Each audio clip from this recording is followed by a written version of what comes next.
বুঝছেন, আমি আসলে আসলে এগুলো কখনো ডিল করি নাই, তো তাই আমি বুঝি না।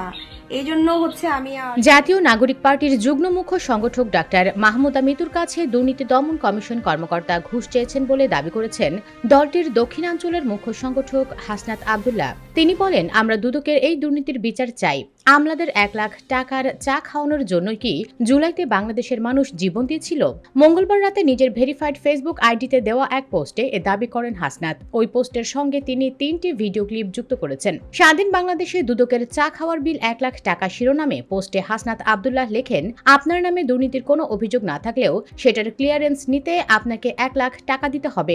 সম্প্রতি মাহমুদা মিতুর কাছ থেকে এই টাকা চাওয়া হয়েছে দুদকের ডিজি আক্তার আর তার ডিডি পরিচয়ে। মাহমুদা মিতুকে বলা হয়, আপনি একজন ডাক্তার, আপনার তো টাকা পয়সার অভাব থাকার কথা না, আপনি 1 লাখ টাকা দিয়ে ক্লিয়ারেন্স নিয়ে যান। তিনি লেখেন, দুদকের সর্বনিম্ন রেট নাকি 1 লাখ টাকা। টাকা দিতে অস্বীকৃতি জানালে আক্তার আবার ফোন দিয়ে জানতে চান টাকা দেবে কিনা। টাকা না দিলে নাকি খবর করে ছেড়ে দেওয়া হবে। রেড ক্রিসেন্টে মাহমুদা মিতু যোগ দিয়েছেন 5 আগস্টের পর। দুদক এখন তদন্ত করছে আওয়ামী লীগের সময়ের দুর্নীতি নিয়ে। হাসনাত আব্দুল্লাহ বলেন, অথচ হাস্যকরভাবে আওয়ামী আমলের কর্মকর্তাদের নাম না দিয়ে তখনকার দায় চাপানোর চেষ্টা করা হচ্ছে এখনকার লোকজনের ওপর।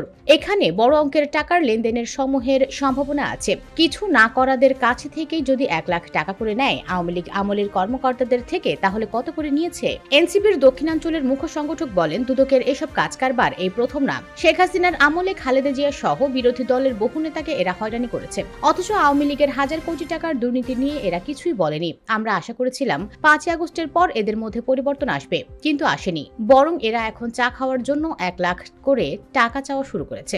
মাহমুদা মিতু সাহস করে ভিডিও করেছেন, অন্যায় ঘুষ দেন নাই, কিন্তু কত সাধারণ মানুষ এদের এই চায়ের বিল দিতে বাধ্য হয়েছে জানা নেই। তিনি আরো লেখেন, আমাদের অবস্থান পরিষ্কার।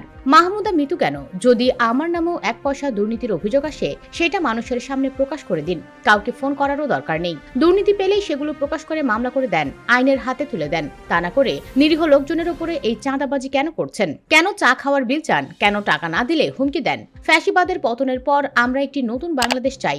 হাসনাত বলেন, শেখ হাসিনার করে যাওয়া দুর্নীতির পথে যেন আর কেউ না যেতে পারে, সেজন্য দুদককেও আমরা নতুন রূপে দেখতে চেয়েছিলাম।